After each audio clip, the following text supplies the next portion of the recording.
fully underway. The Patriots have direction. They have a new coach. They hired Mike Vrabel about, I think it was 19 minutes after we got off the air last week.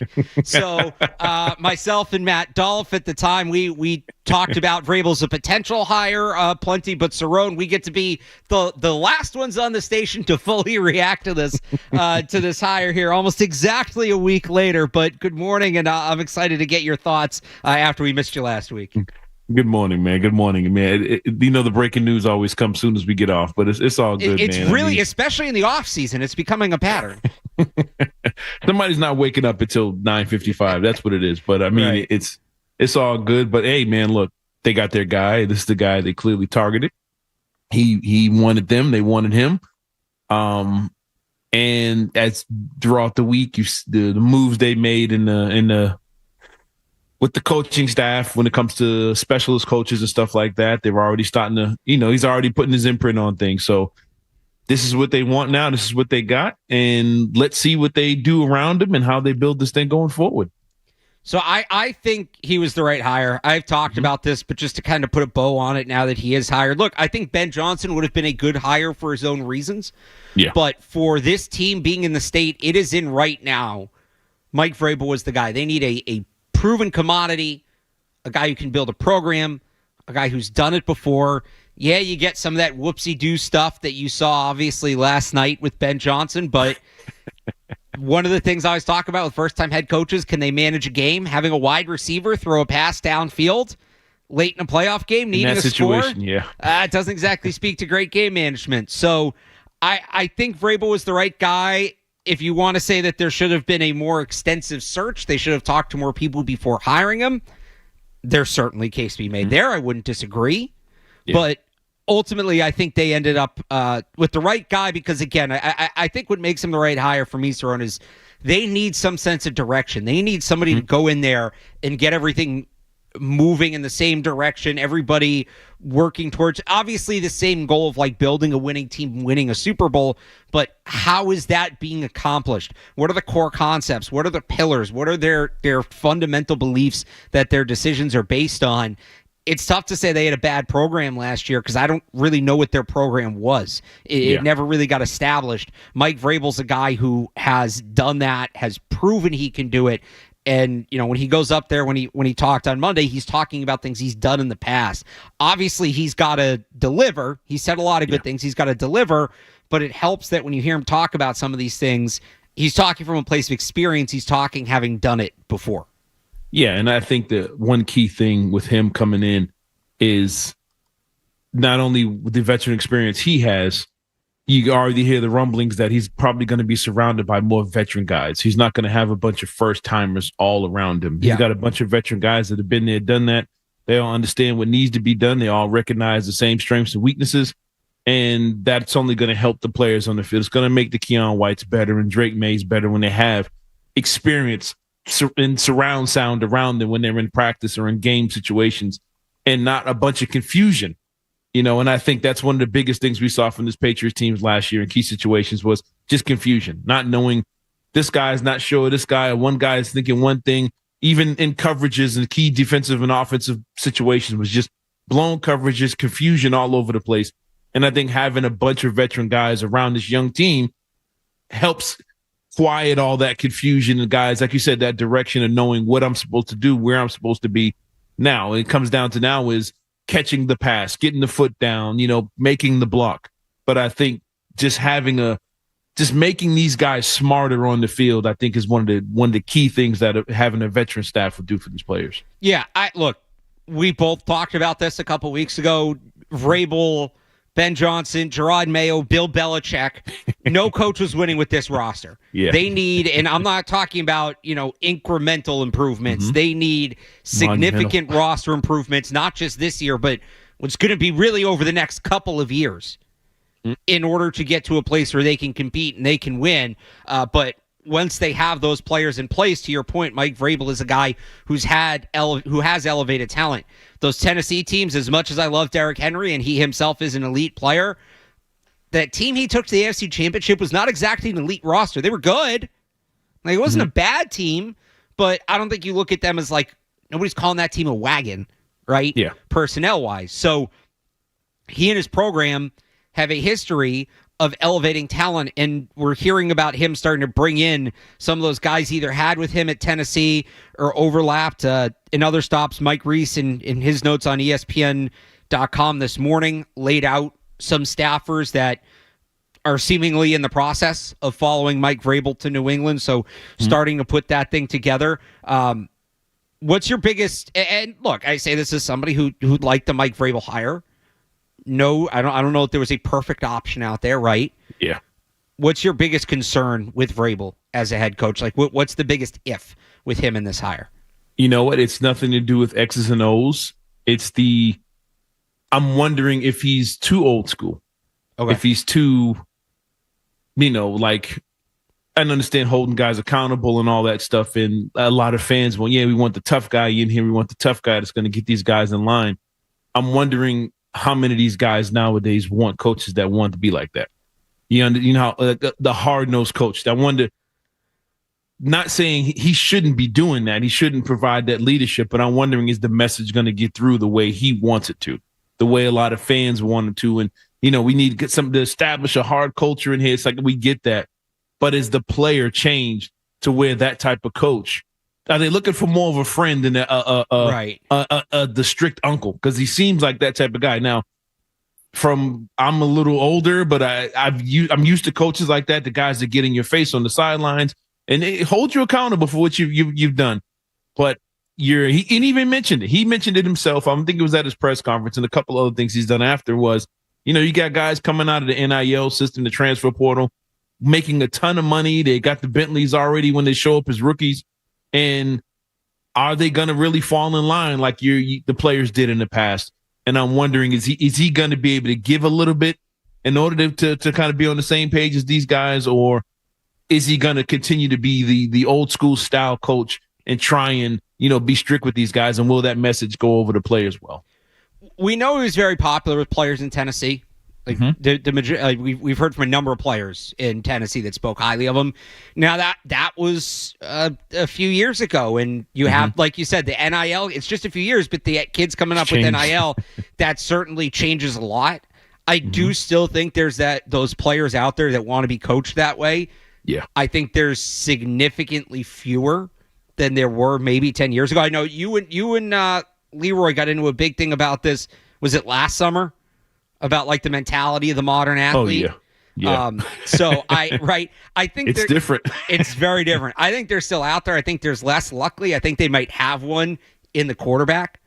Remember last year in camp, Drake May talking about, I want to be coached hard. I want to be coached harder, things like that. So, we'll see how he feels about it. It's easy to say that. It's another thing when a new coach comes in. What I will add to that, though, is, like I said, he referenced that in one of the interviews he did. And I would say the easiest way to get through that, and on the flip, I understand that was one of my negatives, but I think the easiest way for him to get through that, and now it comes down to scouting and drafting. Now you draft guys that want to be coached that way. You draft guys that, they got the NIL money, but they want to play hard. They want a guy that's going to be in their face and hold them accountable. So every player is not like that coming out, but you just have to find that guy that's a perfect fit for you. And that's where the Elliott Wolfs and those guys got to really do their homework, and he's going to have some big say in that. And find the guys that fit their system and get the kind of players in it that they need to win. It's all fair. And we'll see. You want him to establish the culture. He's done it before, but did he just catch lightning in a bottle in Tennessee, right? It's certainly a fair question. My biggest if, and look, I think there'll be bumps in the road when it comes to that, but I'm not super worried. I think they'll do a good job of identifying the kind of players they want. There might be some growing pains with it here and there, especially in the first year or two, as Vrabel's going to churn the roster and get the guys he wants in, maybe move on from some guys that were already here that he doesn't feel as being a part of his program, but maybe there's some guys you can't move on from in year one just because of the contract, or you can only move on from so many players at once. I think people are expecting like this massive roster turnover, and it's going to be significant. I'm not saying it's not, but last year, 30 of the 53 players, and they had a pretty good amount of turnover last year. Yeah. 30 of the 53 players on the week one roster this year were on the roster at the end of the year last year. So you're talking about 20-something players, probably about like 25-ish players turning over this year. And then you turn over another 20 the next year, and now you're really in that roster turnover. But it kind of takes 2 full years to turn a roster over. But he'll get his guys in there. And real quick, too, Yeah. he's, I understand we're a long way from free agency and stuff like that. Look, he has some good guys coming back, man. He gets Bentley back, and hopefully Barmar's back 100%. And he's those pieces they were missing with Andrews and just that veteran leadership of those guys that were out so early last year. That's like picking up key free agents, man. Just having those guys back, I think, will help spread his message around that roster. Getting his captain, the guys who were captains, getting most of those guys back on the field and back in that locker room, I think is a huge help for him. And I would include them in guys that I know they're not being brought in from somewhere else, but they weren't really there all last year. Just having those guys back, spreading his message, I think would be key for him.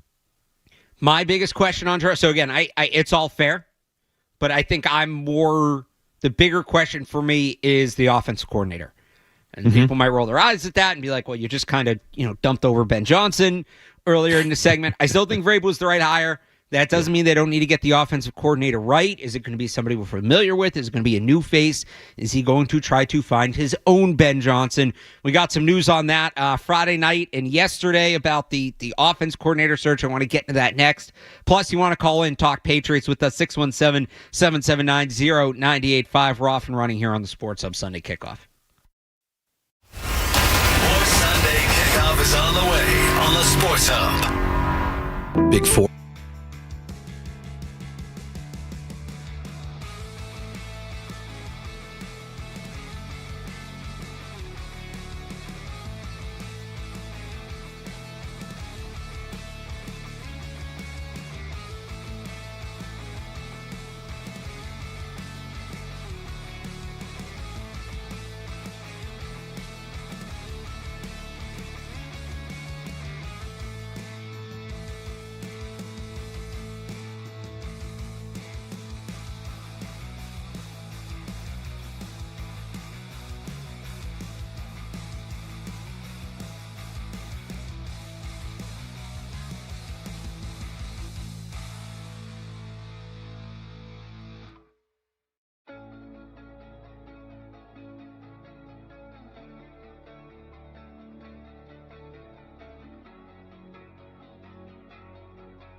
started at this week? My understanding is spent Tuesday interviewing Thomas Brown, the former Bears interim head coach, also interim offensive coordinator. Dealt with a lot in Chicago. Very impressive despite tough results on the field. Also sounds like they want to talk to Marcus Brady, who is now a Chargers assistant. That said, guys, as you know, most people believe that Josh McDaniels, former Patriots OC, actually a couple times, still lives in New England, currently not working, would be a prime candidate for that job, considered to be the favorite. I would expect Mike Vrabel to talk to him as they go about the process of trying to find a new offensive coordinator.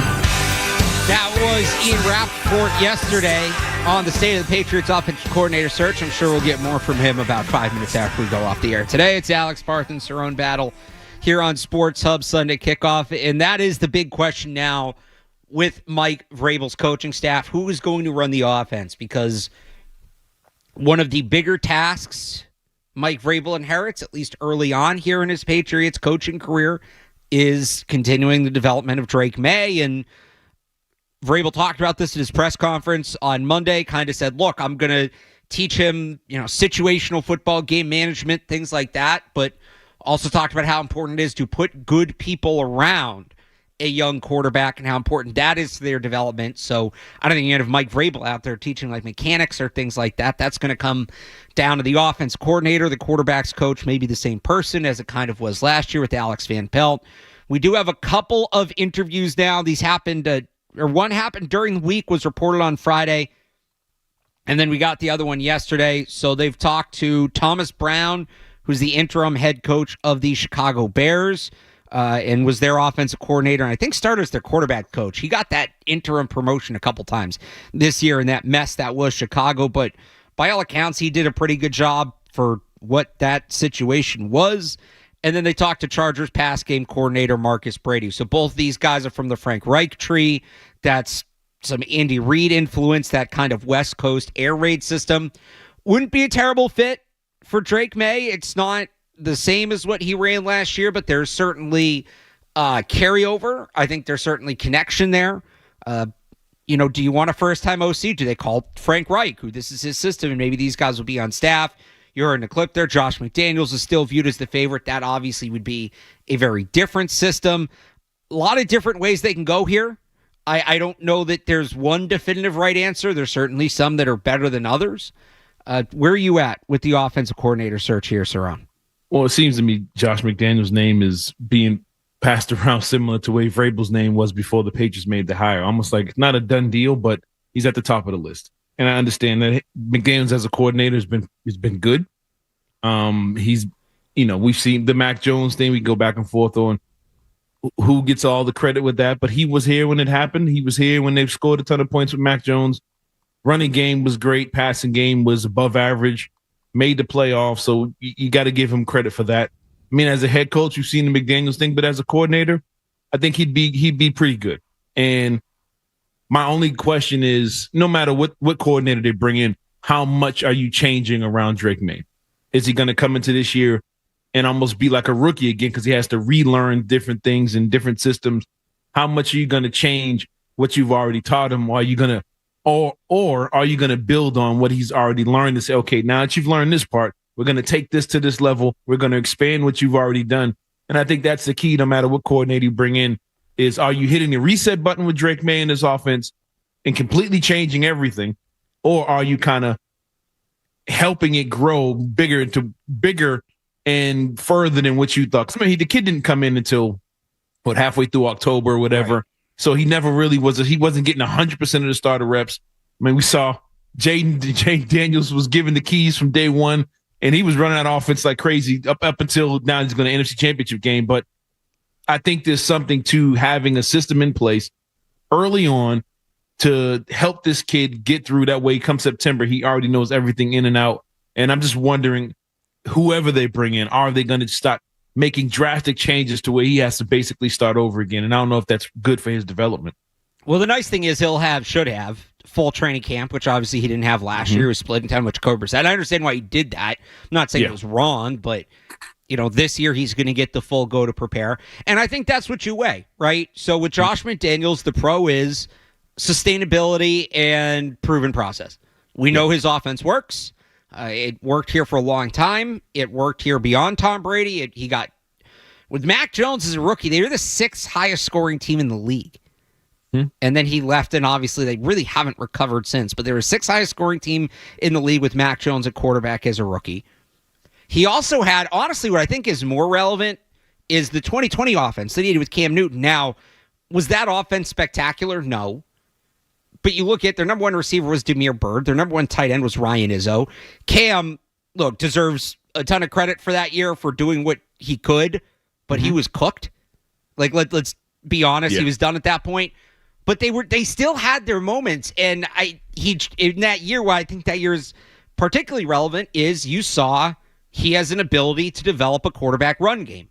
It's maybe not as intricate as some of these other coaches, but it's there and it's functional. And honestly, that's kind of all you need it to be, I think, for Drake May at this point. You don't want him running too much. We saw that last year. So kind of proven product, that, and he's not a flight risk, right? If he somehow gets another head coaching job, that is going to be good for him. Well down the road. And at that point, Drake May should be off and running and you're good, right?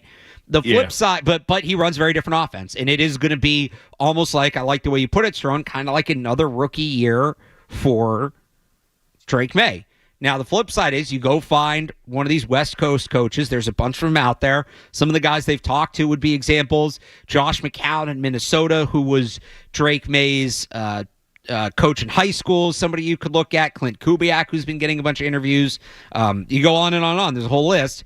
You're going to keep Drake May in that system that he's been in. You maybe if you get one of these like Andy Reid, Frank Reich tree offense coordinators, you get an offense that's built for to have a little bit more explosive plays.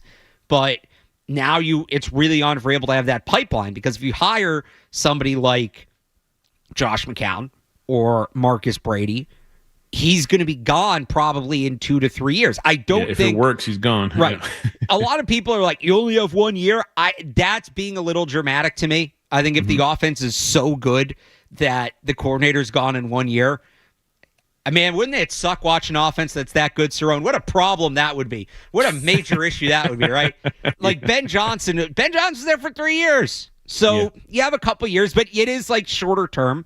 And you are going to need that pipeline. You're going to need that next guy up. And the Patriots had that for years and years and years here, right? It went from Charlie Weiss to Josh McDaniels to Bill O'Brien. They did it on the defensive side as well. They built up and up and up. So that pipeline becomes crucial. And now it's not just who are you hiring as the offensive coordinator, but are you going to have a pass game coordinator? You're going to have a run game coordinator. Who's your quarterback's coach? Who's your tight ends coach? Like these guys in positions to potentially be the next offensive coordinator after whoever you hire leaves. So, if it's me, I understand why McDaniels is the favorite. The big question for me in that room, though, would be like, okay, we saw you design a quarterback run game in 2020. What more to that is there, right? I think they were limited by personnel. They were limited by practice time, right? It was the COVID year. COVID year, yeah. How much more is there to that? Like, if he gives you a satisfactory answer on that, I think it becomes, I trust Drake May to be able to pick up that offense in a full offseason. I'm not too worried about that. But if he's like, we're not going to run Drake May a ton, then maybe I start talking to some of these West Coast guys. Because if you're not going to do that, well, now you kind of, where's your run game come from? You want to stick maybe more in that West Coast thing. Yeah, and I think after, what we're seeing across the NFL, even you got the big game tonight with the Ravens and Bills. They run, I'm going to say they run the same offenses, but the quarterback being able to move is a huge quarterback threat. Run game is central to it. It's huge. Last night, Washington put on a clinic in running that type of offense against it. And the Detroit was really shorthanded defensively. We understood. We knew that going in, but we didn't know this team was capable of dropping a 50-burger on them, which they could have easily last night. That type of system with these type of quarterbacks coming in who played this stuff throughout high school, they're doing it throughout college. Drake May, we see how good he is in the open field when he gets on the move and is already a threat. But I think you do have to have some kind of element there of a QB run game. And that's a great point by you. You brought it with the Cam Newton year. I kind of put down on them about that, but that is a great point that they changed that offense on the fly to fit Cam Newton. And once he started getting banged up and Edelman got hurt that year and they started losing pieces, it kind of fell apart as time went on. But I think the ability for McDaniels to switch it up like that with that type of offense, which we didn't, that was a huge question mark coming in with Cam Newton. Yeah. But can he run this type of Patriot offense? But instead they ran an offense that kind of fit him. And if he has the ability to adapt like that with this quarterback and kind of jump in and out based on the opponent, I think that'd be a good little wrinkle for this Patriots team and Drake May. And I forgot this too. So it's not only, I think you said like on the fly they had to do it.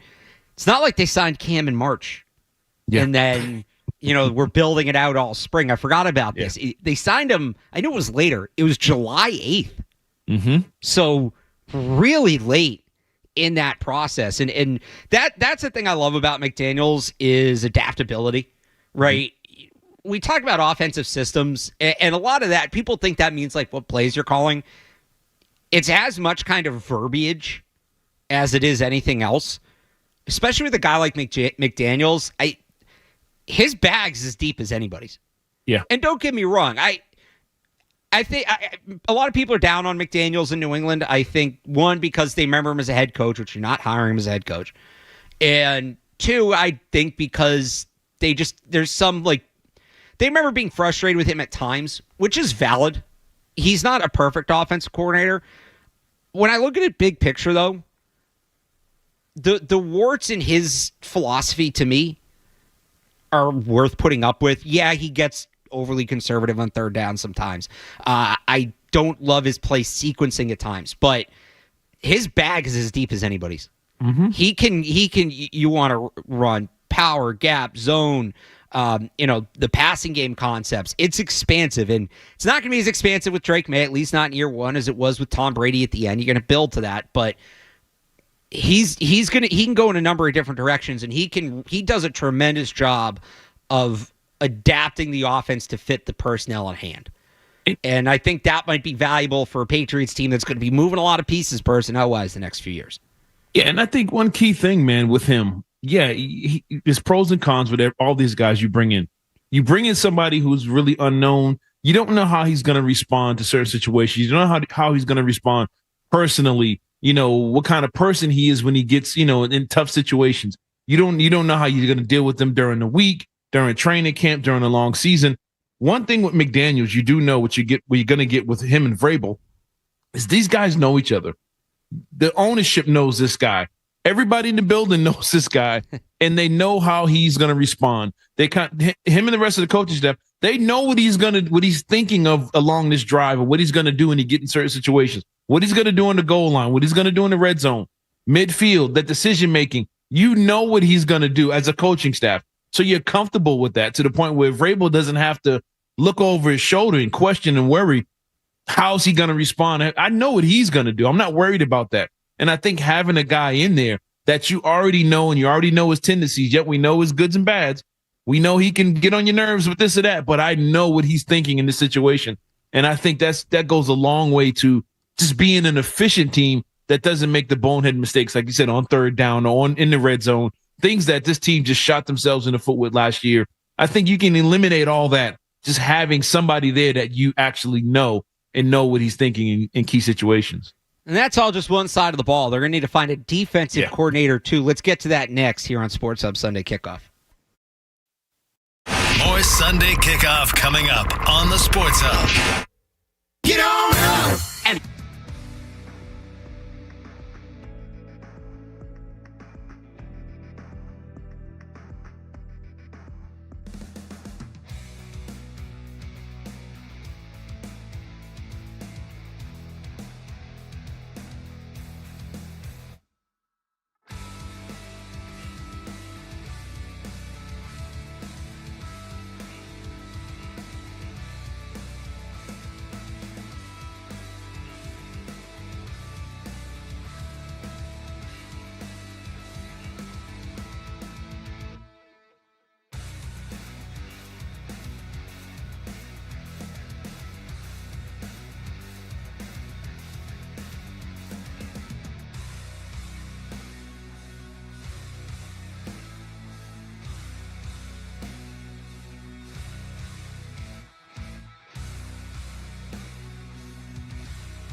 Sounds like maybe coming sooner rather than later as we start getting words. 10:05.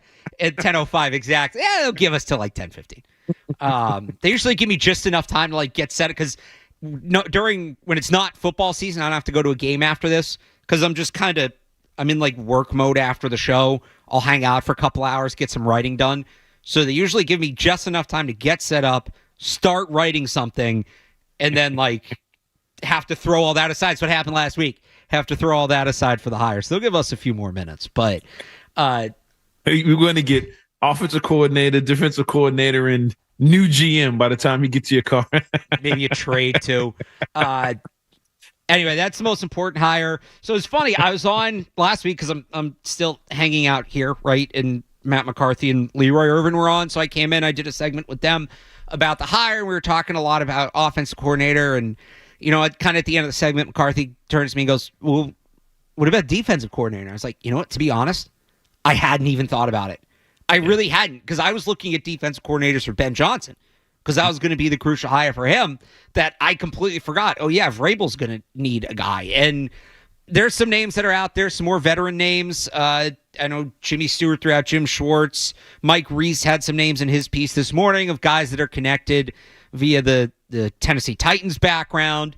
I think Patrick Graham out there, a former Patriots coach, has been floated as an option as well. I'm less concerned with the defensive coordinator, just in part because I want Vrabel taking ownership of it. I want it to be Mike Vrabel's defense. Look, he's here to, in some ways, be that CEO kind of head coach. But this was part of the knock with Gerard Mayo, was he wasn't hands-on. Mm-hmm. He wasn't hands-on during the game. You didn't see him like you would see Bill go to the sideline, get in the middle of the huddle with the linebackers, right, and start breaking down the last drive or whatever. Vrabel's a good defensive coach. He's a good defensive coordinator in Houston. Yeah. I don't want him absent on that side of the ball. So you're going to need a defensive coordinator, obviously. And I wouldn't be surprised if like that guy's calling the plays. But I still think Vrabel is going to be involved on that side of the ball. So I'm less worried. I'm less concerned about that. I would just kind of like, a younger up-and-coming coach as opposed to maybe an established guy. I don't think they need like a former head coach in that role like they would have with Ben Johnson. Get a younger up-and-coming head coach in there to kind of, again, establish that pipeline, build that pipeline, and maybe he gets hired away in a few years, but just sort of let's see how Mike Vrabel is with developing coaches. Yeah, I think on that side of the ball, I know it's weird. We always talk about, we've seen a lot of people kind of talk about it now, but it was always they need talent on offense, and you need to get talent. It's kind of been the thing for 2 years, a couple years now on offense. I think the defensive side of the ball is not more about the coordinator. It's more about the talent. Yeah. You get yourself an Abdul Carter or something like that, and you get your bodies back. You get your Bentley back. You get your Barmore back. You get, you make some moves in free agency or something like that. I think the talent on the defensive side is more glaring than who the coordinator is. Because, like you said, Vrabel's he's going to be hands-on. We've seen all the clips of him getting in there, mixing it up with his players, showing them technique, footwork, or whatever. And like you said, they're going to get somebody in that's going to call the plays, but he's going to be like, hey, we need some pressure here. Let's get something on the left side here. Let's get some zone stuff here going. You pick the play, but this is the concept we need in this situation. Right. So I think he's going to do that. But I think on the defensive side of the ball, they need bodies, man. They need weight in the middle so teams can't run it 17 times in a row on them, no matter what they call. They just need healthy bodies, and they need some explosive playmakers on the defensive side of the ball. And I think having his mind and the people they put around them come draft free agency, I think that's where they're going to hit heavy and find. Because a defensive guy like him, he's going to want guys that's going to apply pressure and be game wreckers. So I look for them to be more worried about the talent on the defensive side of the ball as opposed to who's calling the plays. And along those lines, that's also, if we are going to look at defensive coordinator candidates, just somebody who's going to run a similar system to what the Patriots have run here for a long time. I don't want them becoming a zone-heavy team or anything like that. Look, they have two blue-chip players on defense. Christian Gonzalez, obviously, is a tremendous player, all-pro, well-deserving, all of that. Yeah. And assuming he's healthy, I think Christian Barmore can be a major factor on a down-to-down basis. Those are the two guys. So as much as we talk about who's the right offensive coordinator to maximize Drake May, I think you kind of want to do the same thing on defense. Who is the right defensive coordinator to maximize Christian Gonzalez and Christian Barmore? So to your point about the talent, you're exactly right. Like, they need to get better, especially in the front seven. I wouldn't be surprised if outside of Barmore we kind of see, and maybe Keon White, we see that unit overhauled. Dietrich Wise, longtime Patriot, but he's a pending free agent. If he's on his way out, if a guy like Devon Godshaw, maybe they start shopping him in a trade. Bentley will be back at linebacker, but some of those other guys, Tavai, they move on from him. But you want to find guys that fit in a system that, so for instance, like a lot of people had pointed to Robert Saleh, right? Who comes from that Seattle 3 background, which is zone heavy. You're not traveling corners with receivers. He did that more this year, but generally that's not what they do. I don't need Christian Gonzalez becoming Sauce Gardner. I think that's a waste, right? So you want Richard Sherman just standing there on one left side. Right. That's it. You want to find a system that allows those guys to play to their strengths and then put the pieces around them. So, for instance, getting a good corner on the other side that allows, forces teams to maybe not ignore Gonzalez as much as they did at times this year. A true free safety, please. I've been yelling about this since Devin McCourty left. Man, it's killed me watching Kirby Joseph all year. That was the guy in that draft. I wanted him so bad. That guy to me was the next up for the Patriots free safety, and obviously they didn't take him. But getting not. And look, I think Jabril Peppers is a good player, but he's a box safety. Yeah, you don't want these hybrids. You want a true free safety. If Kyle Duggar is fully healthy, he's a great box safety. But even when healthy, he's not that guy on the back end. Del Pettis had a nice year. He's not a free safety. Getting a true center fielder guy you can put back there, shade help over the top, can cover a lot of ground, all of that. Like, you got to go out and find those guys. But I would like for them, and this is why, this week's been weird because I want to start writing about the offseason, right? And, things I have on my list are like biggest needs for the offseason, positional needs. It's hard to do that right now because what defense are they running? And I'm not saying they're behind schedule or anything, right? But it's they do need an influx of talent. It's what positions are you focusing on the most? I think some of that is going to come down to who they hire on the defense and on offense too, right? What system are they running? Yeah. Who fits in that? That's going to be a part of it. But no, I'm with you. Talent first and foremost. And I've said that. I've been saying that since November when the rumblings about Gerard Mayo maybe getting fired kind of started picking up. There was it was certainly a justifiable move, but replacing Gerard Mayo doesn't matter. Replacing DeMarcus Covington doesn't matter. Replacing Alex Van Pelt doesn't matter if you don't have better players out there to execute. That's the key. So that's where it all starts. So where are those players coming from? They're going to have to hit in the draft. And we get our last look at some of the top prospects in this draft on Monday night, the national championship. I want to do a quick thought on that. We'll also go around the NFL coming up at 9 o'clock. Take a look at yesterday's games, the games coming up today. Your calls as well, 617-779-0985 here on the Sports Hub Sunday Kickoff. Stay tuned for more Sunday Kickoff on the Sports Hub. Just like the perfect suit, testosterone.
That's how Ohio State punched their ticket to the national championship last week. They'll play Notre Dame on Monday night to wrap up the first ever 12-team college football playoff. It's Alex Barth Cerrone Battle. Kyle Fabrizio behind the glass here on the Sports Hub Sunday Kickoff.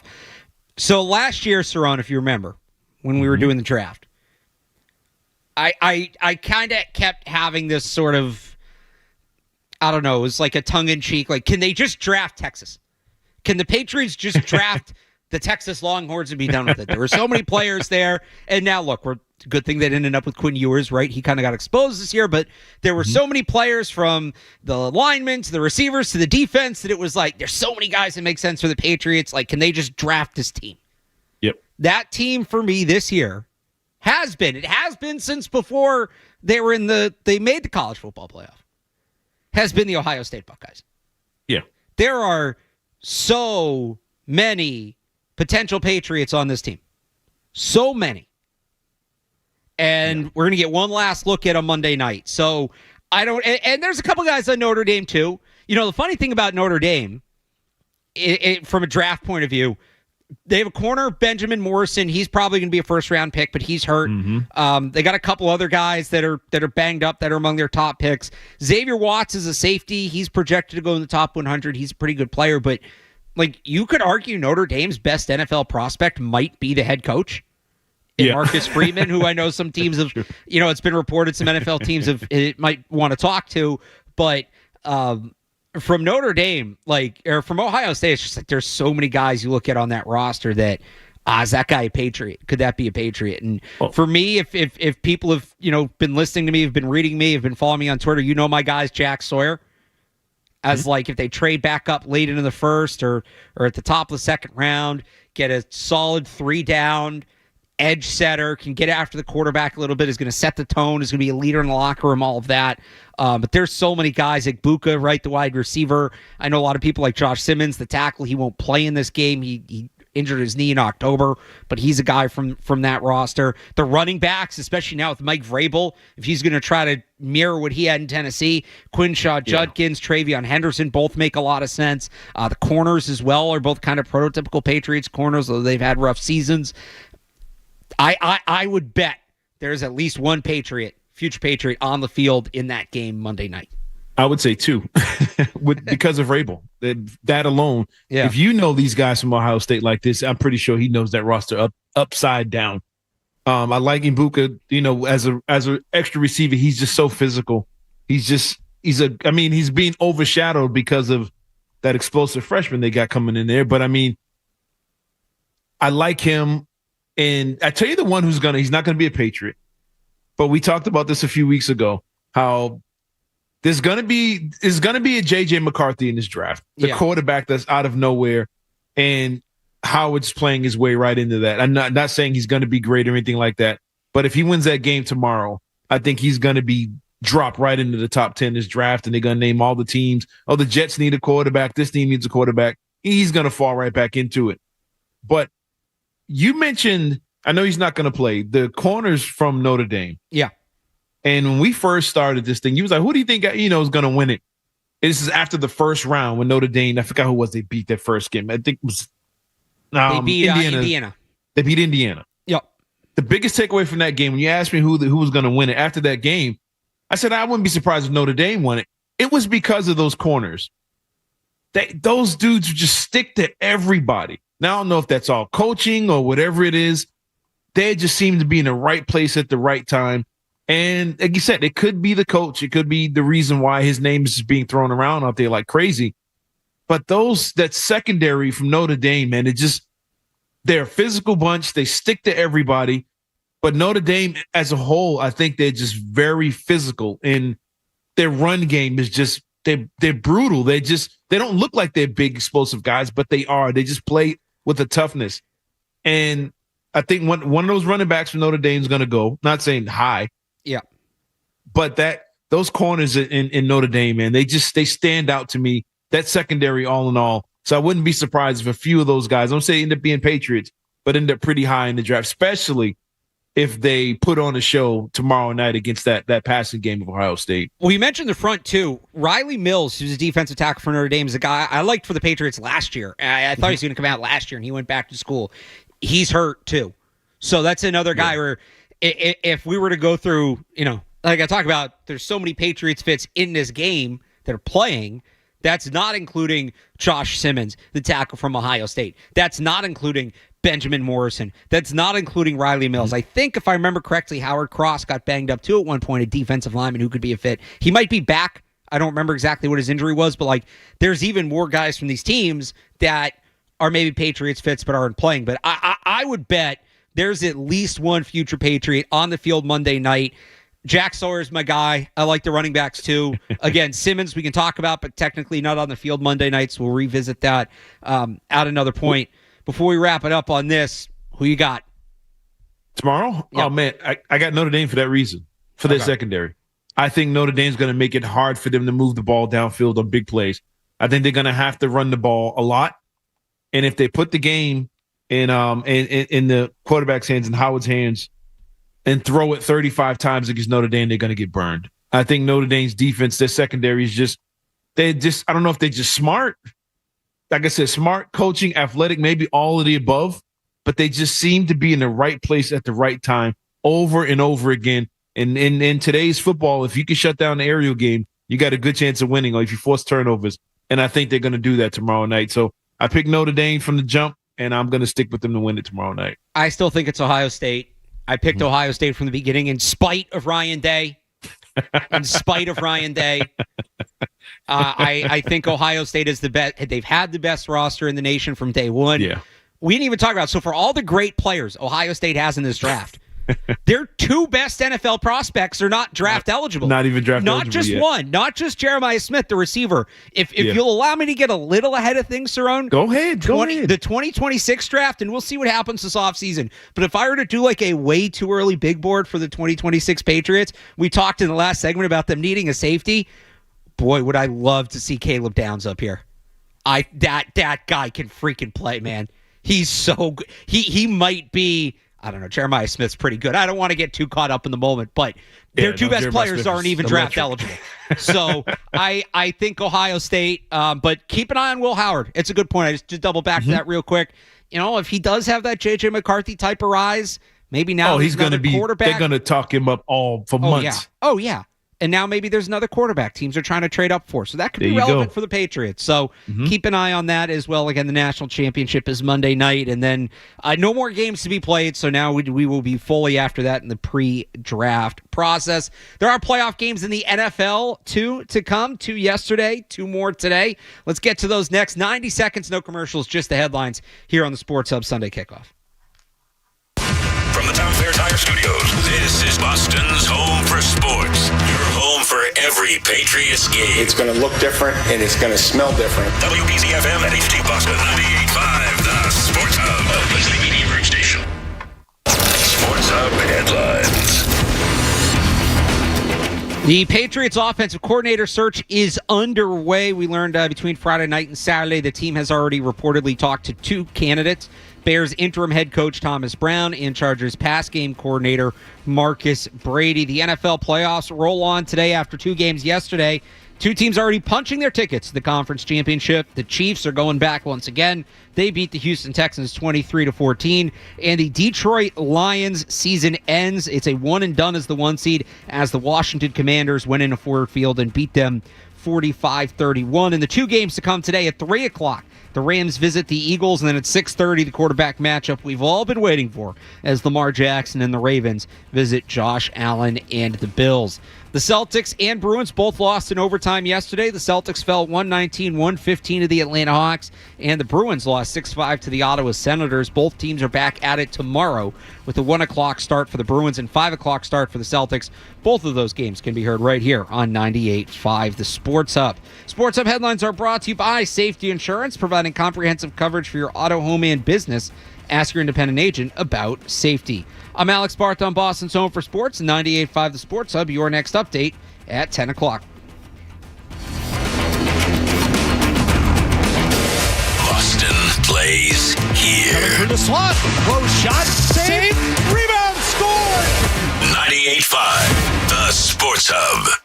Alex Barth and Cerrone Battle are here, talking football every Sunday morning with the insiders and with you. It's Sunday Kickoff on 98.5, the Sports Hub.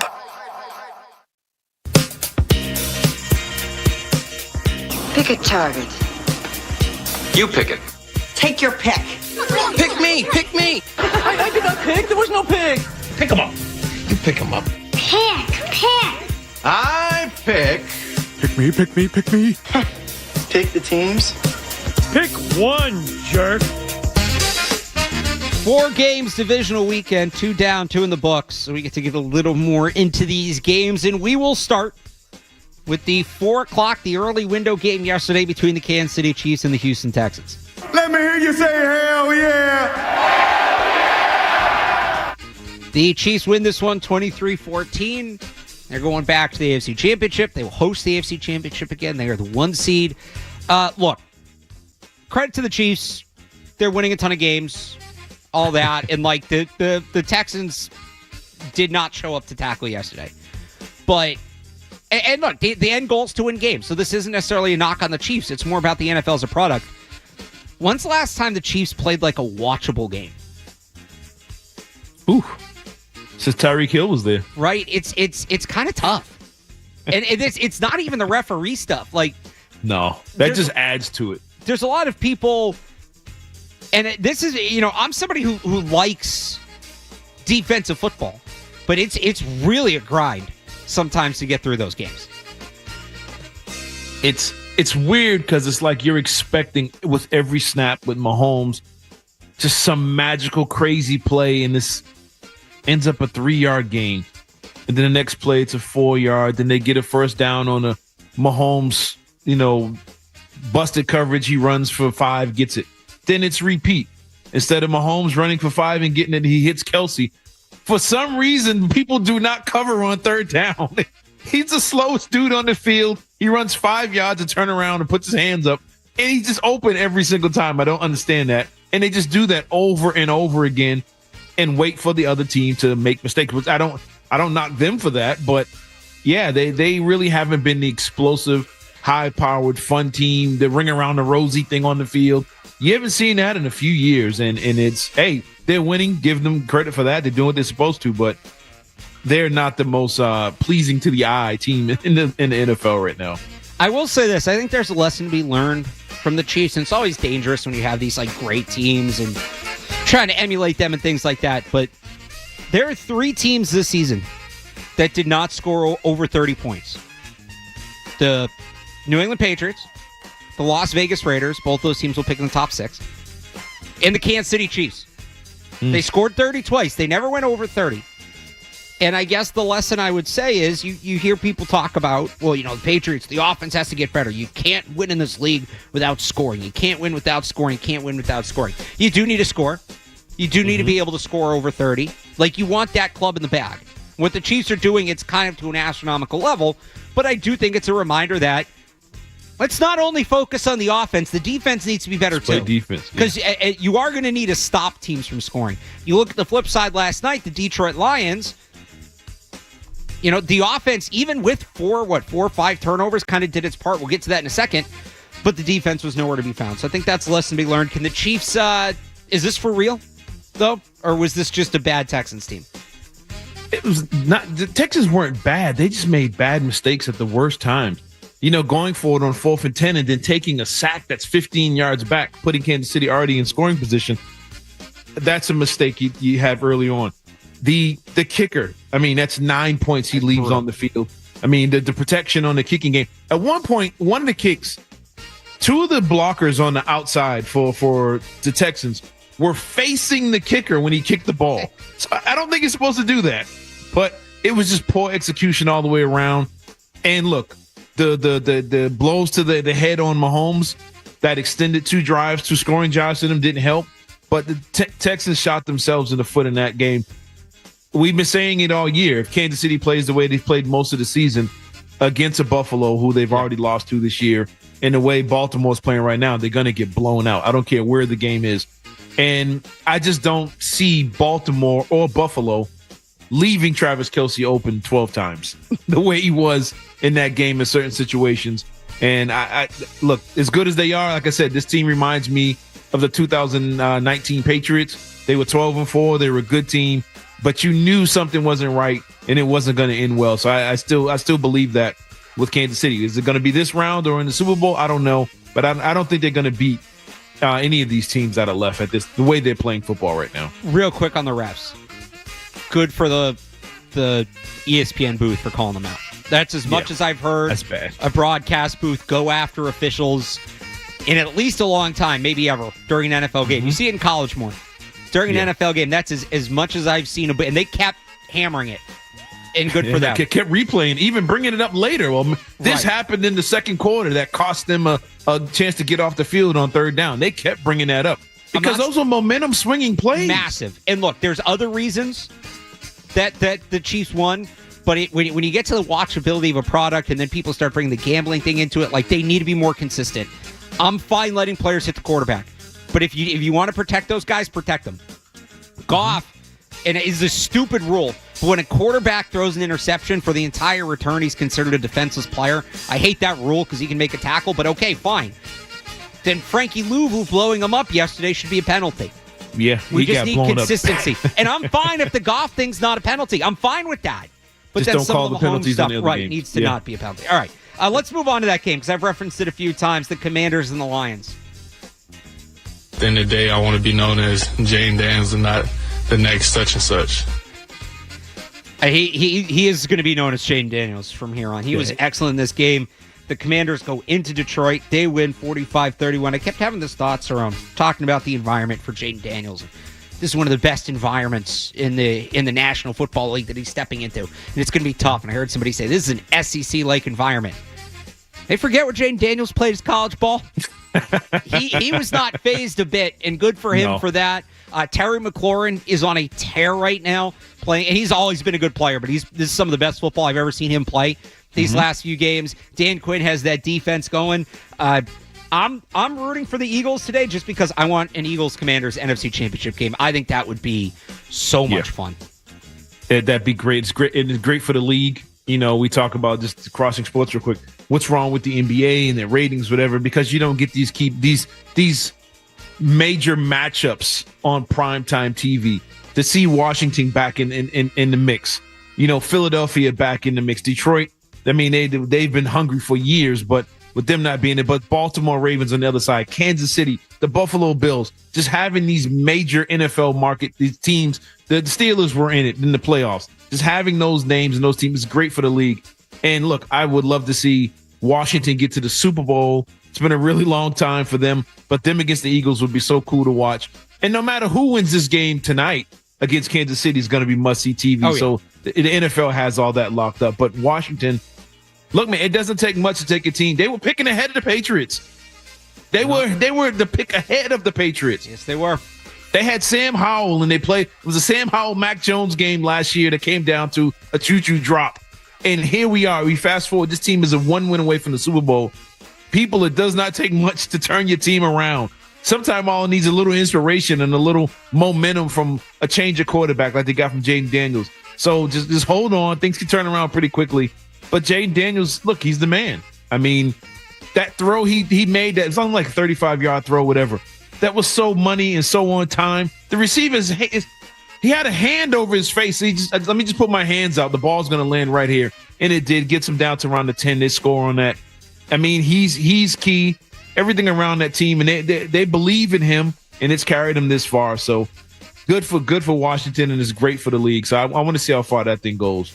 Well, the other thing they did, and you mentioned the quick turnaround, none of these guys are necessarily splashes in free agency, but Andrew Wiley, Austin Eckler, Zach Ertz, Bobby Wagner, Frankie Louvu, Jeremy Chin, Dante Fowler, like good, veterans, solid core veteran players. None of those guys are a splash. I don't know that any of those guys are top 3 paid at their position. They might be. I'm just kind of guessing here. But like those were not big names in free agency. I don't know how many of those names Patriots fans were clamoring for. And Chargers said Chargers fans were like Austin Eckler's washed. They said he was cooked. So you see what doesn't have to be what the Patriots did in 2021. You see what just a solid free agency foundation can give you. This is what I wanted them to do so badly last year. They didn't do. You want to draft and develop, fine. That worked in Green Bay for years and years and years because the foundation was already built. We'll put some veterans and they around didn't have it, man. the foundation here, so just give yourself a floor to stand on before you start trying to draft and develop guys. So I think that's a lesson learned. Also, you mentioned how long it's been since Washington had been in the Super Bowl. They're going back to the NFC Championship for the first time since 1991. That means the longest NFC Championship appearance drought now belongs to the Dallas Cowboys. Do you know how bad it is, though, that they haven't been back compared to the rest of the conference? So the Cowboys haven't been since 1995. Do you know what the next longest drought is? Probably 2005. 2010, the Chicago Bears. Really? The Chicago Bears have made it 15 years more recently than the Dallas Cowboys. Not just this century. Every other team has now made it since 2010. That's incredible. The Cowboys are still sitting on 95. They are still sitting on the Clinton administration. Jerry Jones got to do something. And I thought that was fascinating. And he just keeps talking about he's not giving up his role as a GM, and I was like, dude, you've been probably the worst GM in football. Well, the wins, I mean, everything around it says, yeah, man, it's not working, dude. Just give it up. Just let it go, man. Move on. That's a long time. In 2010, the Bears, and then the Bears were good. I mean, they made it to the Super Bowl, but I didn't know the Cowboys now were the only team that hasn't gotten that far. That's incredible. I would have lost that bet. That's since 1995, Jerry. Since 1995. Bill Belichick won't help with that, I'm sure. No need to make him think that he could get the job. No, not with that roster. He couldn't have done it. Not with Parsons and Dak and CD. No, he couldn't. No. He couldn't have got to the NFC Championship No game. reason to tell him, wait on UNC. Let's get to today's games. We'll start with the early game in the NFC. It's the Rams and the Eagles. Once you tease me, you're going. He's a war daddy. The Eagles 6.5-point favorites at home in this one. I believe it's supposed to snow for this game. Yeah, I was about to say either that. It's already freezing. So I don't see that Dome team going into Philadelphia against that team in that run game. A physical team in cold elements. It hurts after the first quarter. So give me the Eagles in this one. Give me to cover that 6. I think they're going to blow the Rams out in this one. I think it's a low-scoring game, but I think the Eagles, it's going to be like 10, 13 points, but it's going to feel like a blowout. I think it's going to be one of those games. A grind. That Rams team is just not built for these conditions, especially the way the Eagles play football. I think we get a monster game from Saquon Barkley in this one. I like what the Eagles have going. And then the game tonight, Josh Allen, Lamar Jackson, the MVP Bowl, the Ravens and the Bills. No, it's the Bills! The Ravens are 1.5-point favorites going into Buffalo, sir. This is key. Man, what's the weather going to be up there? Because if it's freezing everywhere else up there, it's got to be Arctic. I mean, you know what? Give me Buffalo. I think Buffalo's going to win that game at home. I think Josh Allen is going to show out. And I think, like you said, Buffalo's not good in nasty weather. Which is weird for them. But I want to see Lamar Jackson's passing game when things get nasty and everybody knows he's going to have to throw the ball. The Ravens' offense is amazing to watch, but I got a feeling Buffalo wins this game at home, man. I think they get Baltimore in a really good game, a high-scoring game too, something like 31-28. But give me Buffalo at home. Flurries, 22 degrees at kickoff. Not very windy. I don't know how you tackle Derrick Henry in that weather for 60 minutes. Yeah, that's true. I don't know. And this Bills defense is banged up. I think it's going to be back and forth. I think it's going to be a shootout. Maybe I'm biased. Give me the Ravens. I think the Ravens it just feels like Lamar's year. It feels different, right? He usually, if he even gets to this point, he usually comes in so banged up. He's had so many carries. That's true. He's been, all that. I'm not going to say he's fresh, right? He's played, 17, 18 games. But he's as fresh as he's ever been at this point in his career. Derrick Henry's been a big part of that. And Derrick Henry's healthy, too. Yeah, to get a running back like that to be this fresh this late in the season is huge. I'll take the Ravens in this one in a close shootout. Total's real 51. Quick. So for that was Zay Flowers? Is Flowers healthy? I think he was. Last time I checked, he was a game time decision. I mean, okay. if he's in, that helps. No, he's doubtful. Okay. Doubtful, but a chance. So we'll see. Maybe they put him out there as decoy. And remember last year, Baltimore lost, and all the heat on them was, why'd you only run it, what was it, 10 times, whatever it was against Kansas City? They refused to run the ball. They refused to run the ball. Can't do that today. I think that's gone out the window. I mean, Lamar ran it over double-digit times himself last week. They did 13 play all-run touchdown drive. Yeah, I mean, they run the ball today, and if they win today and play Kansas City again, expect them to run the ball on Kansas City like crazy.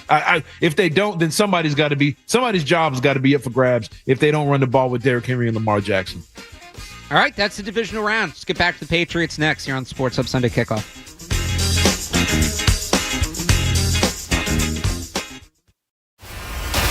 Sunday Kickoff is on the way on the Sports Hub.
He would come here without that. Is this a power struggle now when it comes to evaluating players? So this is my opinion, and I feel like it was reinforced by what has been said, is he already won it by getting the job.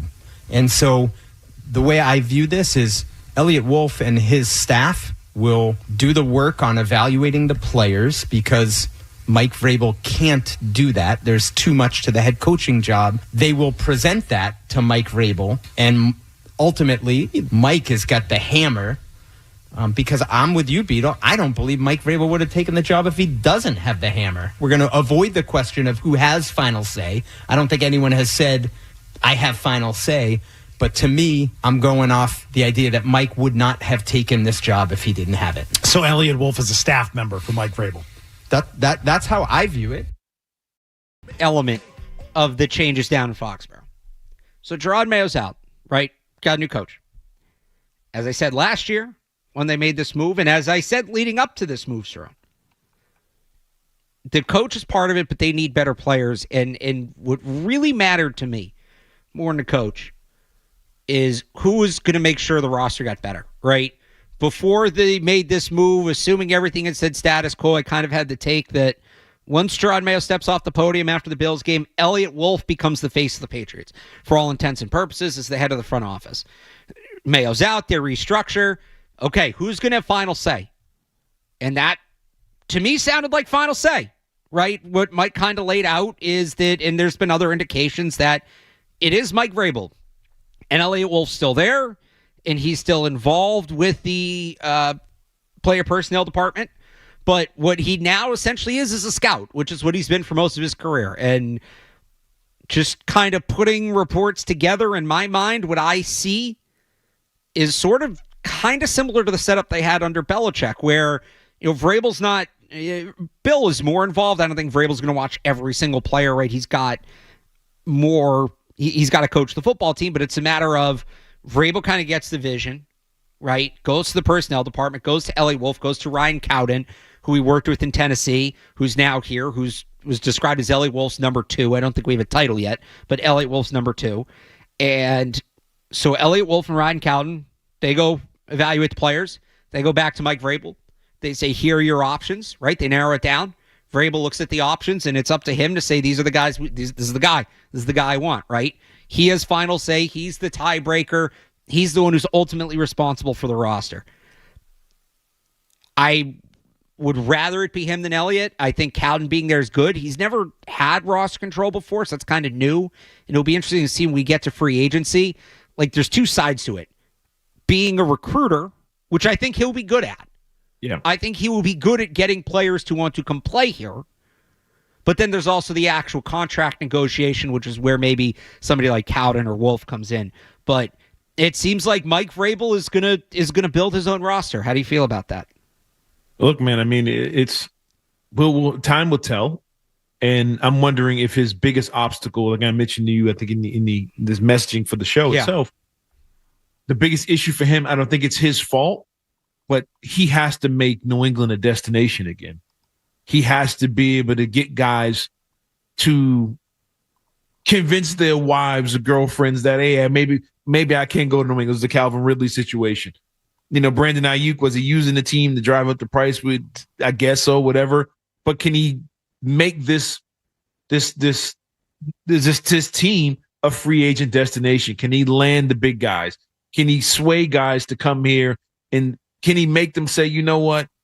I got to wait and see if you guys, when you turn it around, then, kind of like Washington now. This offseason, everybody's going to want to go play for Washington, where they didn't in the past.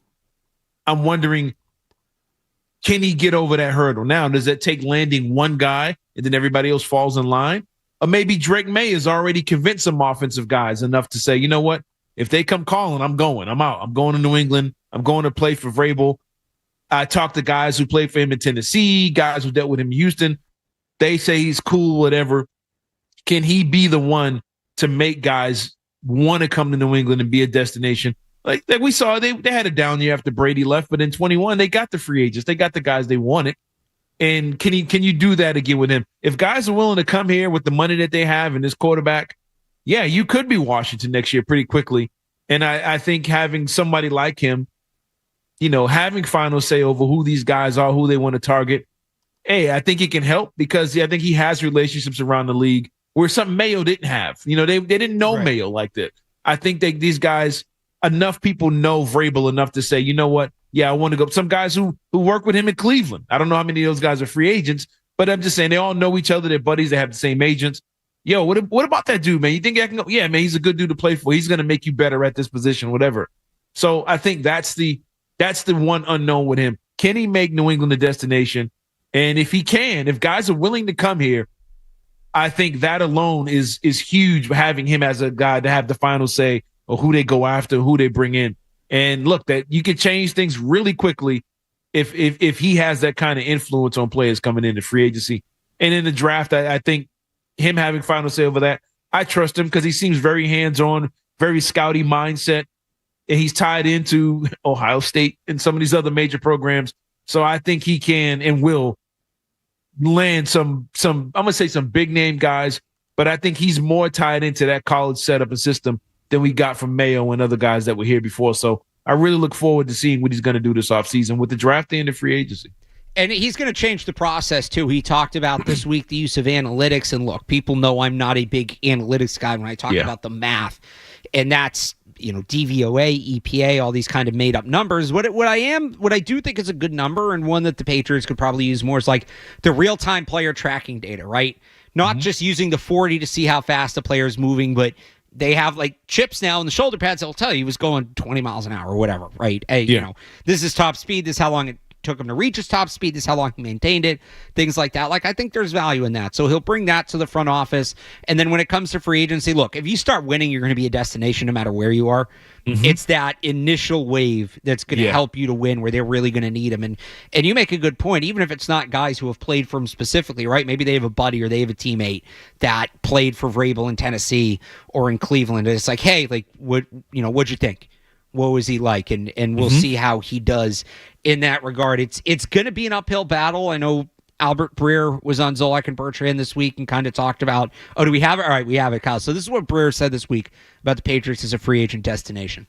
Made progress. Well, is this roster in a better place now outside of the quarterback, which, yes, he drafted?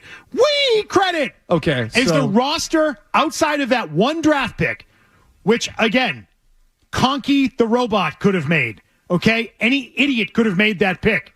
Has outside of that, the roster gotten a lot better or significant improvement of any kind, progress that you can see from a year ago? Have they improved How do you know? the roster? How do you know? Like because it's the same group. You're talking about, all right, so you spent... They signed all their guys back. You spent your number one asset. They struck out in free agency. You spent the number... Couldn't land Ridley. Couldn't land Ayuk. Couldn't get anybody that lasted more than 12 days at left tackle. Do you know how unattractive... We don't know yet. We don't know anything yet. Beetle. This is one of the least attractive destinations for free agents in the NFL, period.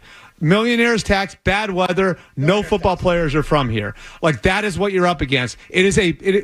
I'm from here. I love it here. I'm here to tell people here that this is one of the least attractive places in the NFL to go to. It is Buffalo without Josh Allen. Maybe they should have offered the most money. It is Green Bay before Brett Favre. They should have maybe offered the most money on Calvin Ridley. Okay, and that's fair. But look at the year Calvin Ridley had. Yeah, I mean, he's not wrong, right? They're going to be up against, but at the end of the day, if you offer the most money, you should be competitive. So that's, Vrabel being a recruiter, all of that. I think that's what it's going to come down to. That's the thing now. You're in the situation now where guys, for 20 years, guys took pay cuts to come here because they knew it was an easy way to win. Right. Now you're going to have to overpay to get those same guys to come here. And hopefully they perform well. They enjoy being here. But I think it's a tough spot. And Breer hit on a key point. None of these guys are from this area. It's very rare to get a lot of guys. There's some BC guys around the league, some good BC football players around the league. But it's rare to find guys who were born and raised in New England that are in the NFL, that are used to it. And I know some guys who've played college football. I know a couple guys has made it to the league. A lot of them, they jokingly be like, where is New England? They jokingly say that. Like, I don't know where it is. And it's like, it's Boston. It's just say Boston.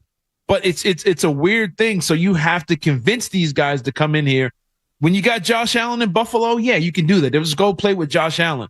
even the Bills took a step back, I think, with their roster this year, and they kind of lit it up. But it's a tough place to land people. But if you look at just the division, the AFC East, you got Buffalo, and then after that, who's more attractive right now? Do you want to go play for the Jets? Do you want to go play for the Dolphins?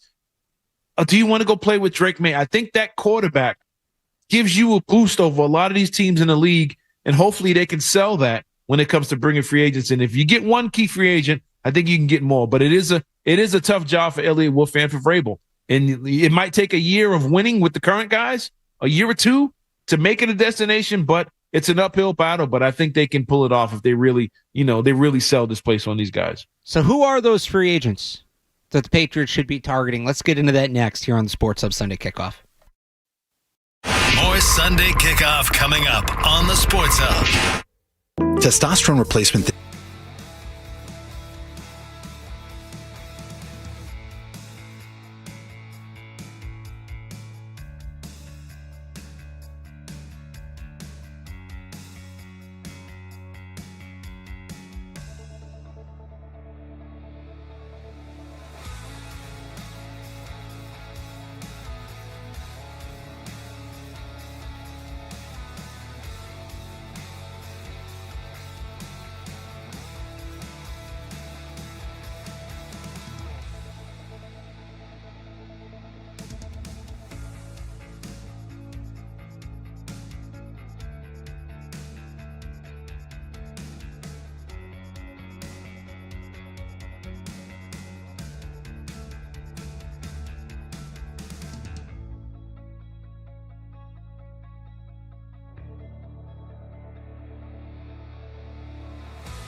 checkbook is open.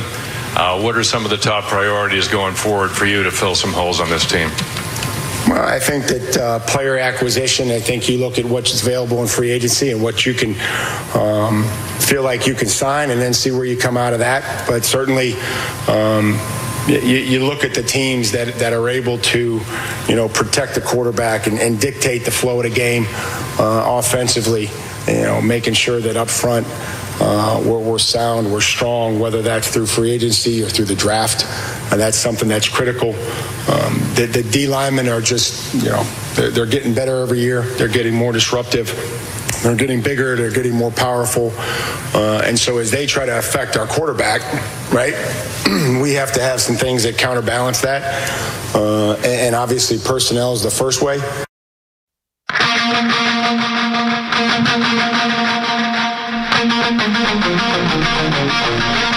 That was Mike Vrabel when asked about the 4th overall pick during his introductory press conference on Monday. Right to the offensive line. The question was not about the offensive line. It was about the 4th overall pick in the cap space. It was not even about the offense. It's just where are you going to get better? Offensive line. And in a way, he answered about the defensive line, too, because he talked about, these pass rushers can impact the game. Yeah. Boy, was that music to my ears. I'm not saying they don't need a receiver. Trenches, man. I'm not saying they don't need some other positions. They do. Trenches. That's if I'm looking at Buffalo, Baltimore, Kansas City, trenches. Washington's got a pretty solid line. Trenches.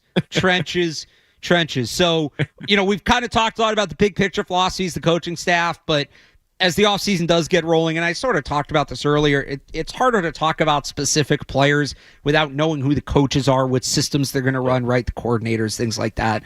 So we'll have plenty of time to do that. Again, I said this every week. I guess maybe some people missed it. This show is going to run through the draft again, just like it did last year. Our last show will be the Sunday after the draft, so we'll have plenty of time to get into that. But when you look at it big picture, sir, yes, they need a receiver. I don't need them to go nuts and add 4 or 5 different receivers. I don't need them to do that. Pop Douglas is a solid player. Kendrick Bourne's a solid player. If Kayshon Bouttie's your 4th wide receiver, that's probably about right. Yeah, he showed something this year. Right. I give him credit for that. They just need that one guy at the top of the depth chart. That is a significant need. But it's more of a quality versus quantity thing. And I'm not saying that they don't need quality at other positions, but when you look at the offensive line, you need a left tackle. You might need a right tackle. You might need a left guard. You might need a long-term answer at center. You might want to get that guy in the building so you can start learning from David Andrews. You need 2 pass rushers. You probably need a nose tackle. You might need another rushing defensive tackle. You need a linebacker for sure. The up front, they need so much. So to hear Vrabel come out and hammer that, to me, was great because that really needs to be their approach this year. And to split it up too, I would love to see them just go out early, get that veteran receiver in the trade market, and then you can hammer everything else through free agency in the draft. That is how I'd like to see them do it. Because when you look over the free agent list, and of course you got your T. Higgins at the top. When it comes to receivers, I'm talking here. Yeah, T. Higgins at the top, and after that, it's older guys. If he even becomes a free agent, if he even gets that far, right? And after that, it's veteran guys. It's Stephon Diggs coming off an ACL, older guy. It's Chris Godwin, older guy coming off an injury. The Riley Cooper. It's that older class of receivers in the free agency. There's not really a lot of young explosive guys on the free agent list when it comes to receivers. So you're going to have to do it the way you just said it. You're going to have to go out and trade for one of these guys. And I think that's the only way you're going to get an established good player is through the trade market when it comes to receivers. And free agency, look, I think you got to spend the money if guys come available. You got to find a way to get if one of these tackles, one of these guys in the offensive line and defensive line. I think you got to build your trenches through free agency and add to that in the draft. And that's the Abdul Carters of the world, but there's other guys out there that you can add in the draft that can help you out in the trenches. But I think, to your point, to get the veteran receiver, you're going to have to trade something away to get one of these guys. Because in free agency, I don't think there's any explosive veterans that are available in free agency outside of T. Higgins, if he even gets that far. No, you're going to look at the trade market, and then it's, one guy I've talked about a lot is DK Metcalf. So you want to look for guys that are, the term that's used is pre-agent, which a lot of these wide receivers, when they're going into the last year of their deal, they don't want to play on an expiring contract, especially the younger guys. Yeah. So they'll ask for a new contract, and the way they do that is they demand a trade, because what Ayuk did, and it gives them leverage. Because either the team's going to have to pay up to not lose them, or now they get other teams to put in bids against them, and sometimes they end up staying. Again, that's what Brandon Ayuk did. But DK Metcalf to me is at the top of the list of pre-agents. Terry McLaurin is a pre-agent. Now I don't know that Washington's think they let him go now? super eager to move on from him, but that's another. You never know, right? If I had told you was it 21? No, 2020, whatever year it was. If I had told you in January of 2022 that Tyreek Hill was going to get traded by the Chiefs, you just said I was nuts. Mm-hmm. You would have been, what are you talking about? There's no why way would that's he even happening. do that? Yeah. Right? That thing all happened in a week and a half. From the first rumblings of him potentially getting traded to the deal actually getting, even the day the deal got done, there were people he's not getting traded. He's Tyreek Hill. He's the best receiver in the league. So you want to check in on guys like that. And then the one other guy, I don't know how confident I am that this guy's available, but it was certainly a story this week. And that's A.J. Brown, who Mike Vrabel has a relationship with his time in Tennessee. Did you not see this? Well, I know he's been reading his books and all this stuff, and I know there's been I don't know how their relationship was in Tennessee. That's the part where I'm kind of cloudy on. I don't know much about. Vrabel was on across the street and raved about A.J. Brown. Not just as a player, as a person. Was I'm paraphrasing, he's great in Tennessee. He's great. Love his approach. Love this, that, everything. Just, if he was a free agent, I would say go buy the jersey today. Yeah. The way he kind of talked down. So he's not technically a pre-agent. He's under contract for a few more years, but he's clearly not happy in the situation. If he's a little disengaged and Philly's we have Devontae Smith and, we're going to have to pay some of these young guys we got coming up on defense. I mean, I wouldn't hate it. Now you got to figure out what you're going to give up. You're not going to trade the 4th overall pick outright. No. You're not going to move down as far as Philly is. So do you do something where I look at what Minnesota tried to do last year, and they didn't ultimately pull this off, but I think that it was a really good concept, and the Patriots may be in a position to execute it in a better way. So remember, they traded their 2nd and 3rd round pick, I think it was. They traded a couple late picks and moved up into the back end of the 1st. And the idea was, okay, now they have 2 first-round picks. They're going to trade up. They didn't end up doing that. The trade never materialized, and J.J. McCarthy fell to them at 10. This was when they were trying to trade up to get to Drake May. But they traded 23, 167, and a couple future day 3 picks for 17. So it's if you could move 38 and whatever the 4th round pick ends up being, right, and maybe a future day 3 pick, and that gets you up into the mid-20s. Let's say you're at 22, 23, 24. And then you trade that pick for an A.J. Brown or a DK Metcalf. Do you think that you would need to do that, though, for those guys? Do you think you would have to Brown, pick that high? For Brown, yeah. Metcalf, you might be able to move 38 and get it done. But if you want A.J. Brown, I think you're going to need a trade. Because look at what Brown went for a couple years ago. It was I think a 1st and a 4th, 1st and a 5th, something like that. Or maybe it was Brown and a 4th or a 1st, whatever. A.J. Brown, you're probably going to need a 1st, but you can get into the 1st without 4. The way I look at it, and I think we're getting into some really nerdy draft stuff here, but this is what I do. This is what I do this time of year. No. This is what's taking place behind the scenes. I know people, right? No, they're doing this too. And maybe not quite yet because they don't have coordinators, but eventually, you sit there and you go over all these permutations of how this thing can shake out.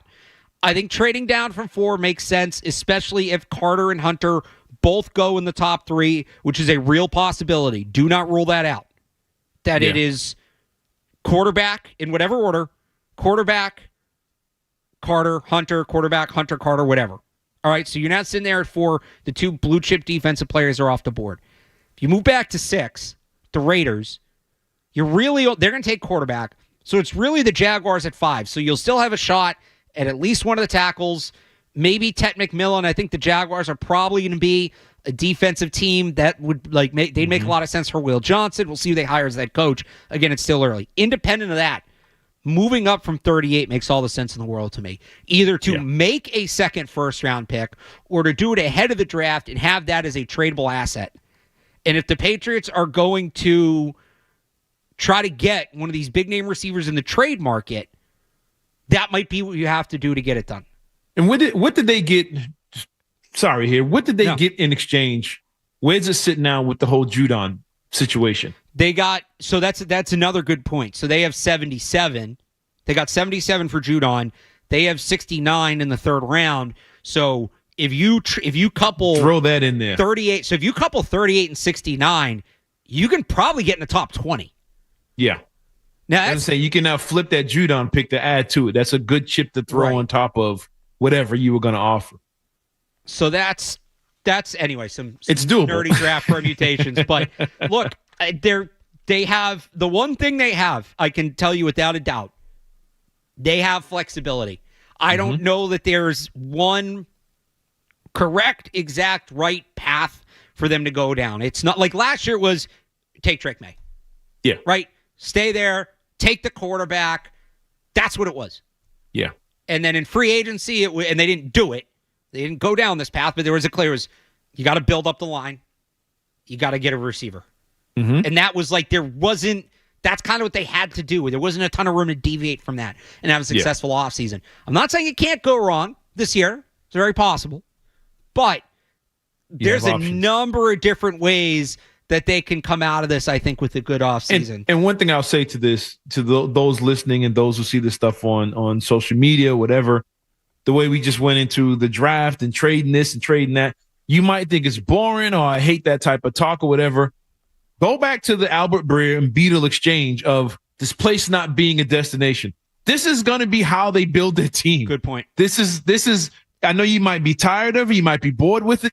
This is how they're going to have to build this roster up. This is how far you have fallen as a destination to where you have to maneuver things. You have to play games, these draft games during the draft. You have to manipulate free agents. You got to do every little thing you can to get talent in here. And then once you've established that and you've become a competitive team to win a division, just a division, be close to the Bills, then you become a destination. Then it's, just give the guy $30 million. He'll come. But you have to build a foundation to get to that point, and that's through trades, through draft, up and down the draft board. This is where we're at right now. This is where this franchise is. I know it sucks, but get ready for this talk when it comes to this team, because this is what you're going to have to deal with all the way through up until April. So I would say just get ready for it. Look, it's a good point. Like, them being the destination they are, the draft's even more important. But no team in the NFL is successful without drafting. You cannot build a sustainable, contending football team without doing well in the draft. That's just those contracts, those rookie contracts are too valuable. So they have to start hitting in the draft, and that starts this year. We'll wrap it up next here on the Sports Hub Sunday Kickoff. Stay tuned for more Sunday Kickoff on the Sports Hub. Kick off the new year with 2025.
storm. I'm not going to lie, Barth. I haven't looked at the Boston numbers because I live south of town in the I-95 corridor. Okay, so give me, I think there's like a weather setup somewhere around Gillette. So give me like south of Boston. So Gillette Stadium, let's set the over-under at what?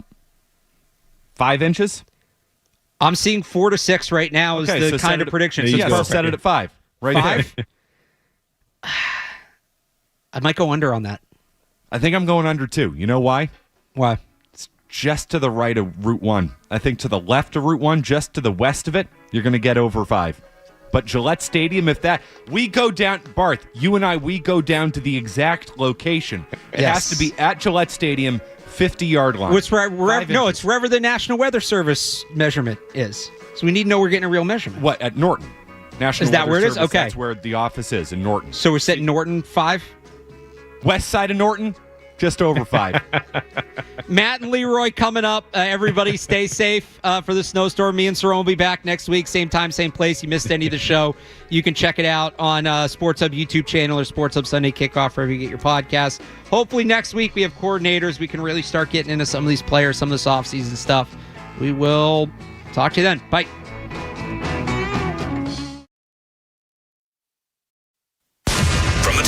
Studios. This is Boston's home for sports. Your home for every Patriots game. It's going to look different and it's going to smell different. WBZ-FM and HD Boston 98.5, the Sports Hub. A Wesley Media Group station. Sports Hub headlines. The Patriots offensive coordinator search is